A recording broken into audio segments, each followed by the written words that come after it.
നിങ്ങളുടെ favourite shows ഇനി ഒരിക്കലും മിസ്സാവില്ല. ഇപ്പോൾ C5 കാണും നിങ്ങളുടെ ഫേവറേറ്റ് ഷോസ് തികച്ചും സൗജന്യമായി.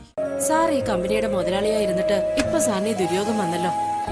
മനജേച്ചി, ഞാനോ പാർവതിയോ ഇപ്പൊ ഞങ്ങൾ ചെയ്യുന്ന ജോലിയെ ഒരു ദുര്യോഗമായിട്ട് കാണുന്നില്ല. ഈശ്വരന് ഓരോ കാലത്തും ഓരോന്ന് നിശ്ചയിക്കുമല്ലോ. അന്നേരം നമ്മൾ ആ വിധി നിശ്ചയത്തിനനുസരിച്ച് പ്രവർത്തിക്കണം. അതിൽ നിന്ന് രക്ഷപ്പെടാൻ ആർക്കും തന്നെ സാധിക്കില്ല. ഈശ്വരന്റെ കൽപ്പനകളെ കണ്ടറിഞ്ഞ് സന്തോഷത്തോടെ അനുസരിക്കുക, അതാ വേണ്ടത്. അതുകൊണ്ട് ഞങ്ങൾ രണ്ടാളും ഞങ്ങൾ ചെയ്യുന്ന ജോലിയെ സന്തോഷത്തോടെയാണ് സ്വീകരിച്ചിരിക്കുന്നത്.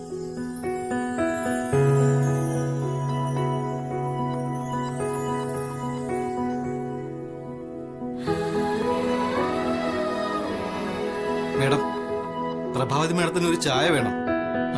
മേഡം എന്തോ സ്പെഷ്യൽ ചായ തയ്യാറാക്കാറുണ്ടെന്നും ആ ചായ തന്നെയാണ് വേണ്ടതെന്നും പറഞ്ഞു. അമ്മയ്ക്കും പാർവതിയുടെ ചായ വലിയ ഇഷ്ടമാണ്. വീട്ടിലുള്ളപ്പോ അമ്മയ്ക്ക് ഇടയ്ക്കിടയ്ക്ക് ആ ചായ വേണം. അമ്മ പറയുമ്പോഴൊക്കെ പാർവതി അത് ഉണ്ടാക്കി കൊടുക്കും. അതുകൊണ്ട് പാർവതിയോട് ഇപ്പോഴും ആ ചായ ഉണ്ടാക്കി കൊടുക്കാൻ പറഞ്ഞിരിക്കുന്നത്. പാർവതി, നീ വേഗം ചായ ഉണ്ടാക്ക. ചായ അമ്മയ്ക്ക് കൊണ്ടുപോയി കൊടുക്കാം. ശരി മേഡം.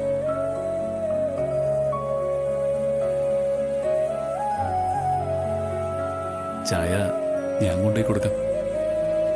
ശരി, എന്നാ ഞാൻ വേഗം ഉണ്ടാക്കാം. ഒരു 2 മിനിറ്റ്.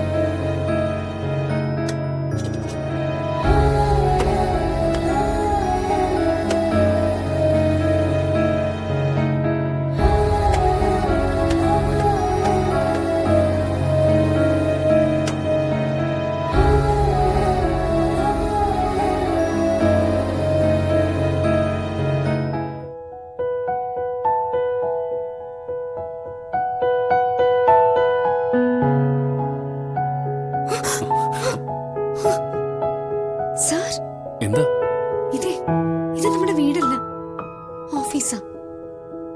ദേ, കണ്ടില്ലേ, ഇവിടെ 4 കോണിലും CCTV ക്യാമറ വെച്ചിട്ടുണ്ട്. സാർ അത് ഓർത്തില്ല അല്ലേ? സാറ് നിക്ക്, ഞാൻ കൊണ്ടുപോയി കൊടുത്തിട്ട് വരാം.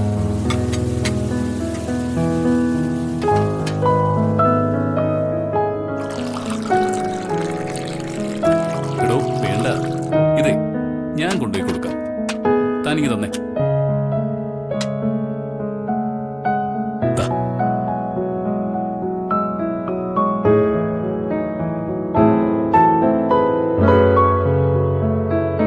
ഡൗൺലോഡ് ചെയ്യൂ C5 ആപ്പ്. കാണൂ എല്ലാ എപ്പിസോഡുകളും സൗജന്യമായി.